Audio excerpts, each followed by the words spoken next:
Hello hello साथीहरू। अनि यो चाहिँ मेरो आज बिहानको मिनी भ्लग है त।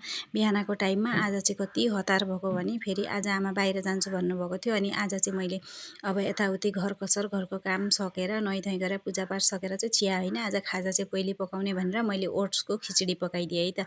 इन्डियामा चाहिँ खिचडी भन्छन्, यहाँ चाहिँ जाउलो भन्छन्। अनि ओट्सको जाउलो पकाइदिएँ, यसो ज्वानो फुराएर लसुन प्याज हालेर टमेटो आलु ओट्स हालेर थोरै नुन बेसार अनि जिराको धुलो हालेर अनि यो जाउलो रेडी हुन्छ। एक सिटी लगाइदिए भइहाल्छ, पालतपुलुत पाक्छ।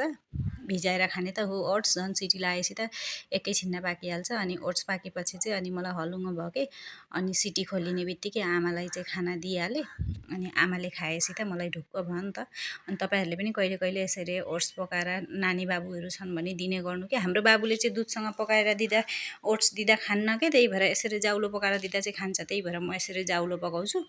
आमा बाबा बाबु सबैलाई हुन्छ के, अनि पौष्टिक पनि हेल्दी पनि छिटो मिठो के, त्यही भएर मैले चाहिँ ओट्सको खिचडी पकाएँ आज अगाडि पनि एक दुई खेप पकाएकी हुँ, पकाउँछु कहिले कहिले। अनि त्यसपछि चाहिँ काम भ्याएपछि आमालाई खाना दिएँ। अनि मैले चाहिँ चिया पकाएँ, मिठो चिया नखाइन्जेल अरू काममा मेरो मनै लाग्दैन कि, मुड अफ भइरहन्छ। अनि म चिया लभर हो नि त, अनि चिया खाएपछि चाहिँ अनि सन्चो लाग्छ। अनि बसेर चिया खाँदै थिएँ, त्यति बेला मलाई याद आयो, ओहो मैले त क्वाटी भिजाएकै छैन, भोलि त क्वाटी खाने दिन हो, भोलि त क्वाटी पकाउनु पर्यो भनेर अनि क्वाटी भिजाउनेतिर लागेँ। अनि क्वाटी चाहिँ के हो भनेर नेपालको साथीहरूलाई त भन्नु परेन, अब यो चाहिँ मैले इन्डियाको साथीहरूको लागि भनेको है त।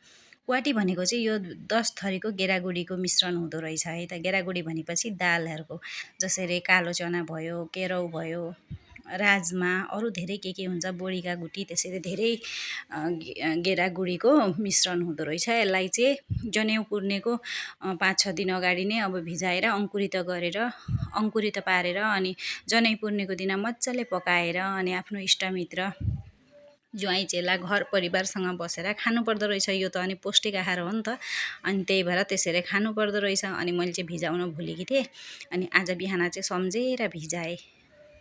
त्यसपछि चाहिँ आज लन्चको भिडियो आउँदैन साथीहरू, हामीहरूले दाल भात अनि सोयाबिन आलुको तरकारीसँग